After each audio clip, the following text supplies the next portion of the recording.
Ведомство аралык тергөө тобу Кумтөр кенин иштетүү боюнча долбоорду ишке ашыруунун ар кандай баскычтарында коррупциялык фактылар боюнча кылмыш иштерин иликтөө улантууда.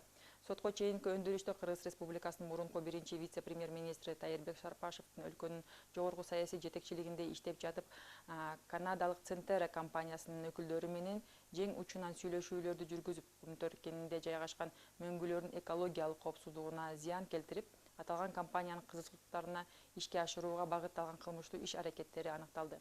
Тергөө иштеринде Тайырбек Сарпашев Кыргыз Республикасынын өкмөтүндө жооптуу кызматтарды ээлөө менен Центеранын кызыкчылыгында мөңгүлөрдүн сакталышын камсыз кыла турган мөңгүлөр жөнүндө мыйзам долбоорун иштеп чыгууга жана кабыл алууга тоскоолдук кылган.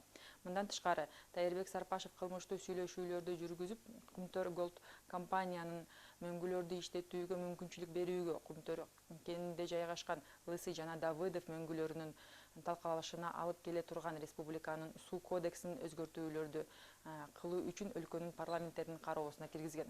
Тайырбек Сарпашевдин тергөө тарабынан аныкталган кылмыштуу аракеттерин эске алуу менен 2021-жылдын 17-июнда Кыргыз Республикасынын кылмыш жаза кодексинин 319-беренесинин 2 бөлүгү коррупция боюнча кылмышка шектүү делип кармалды.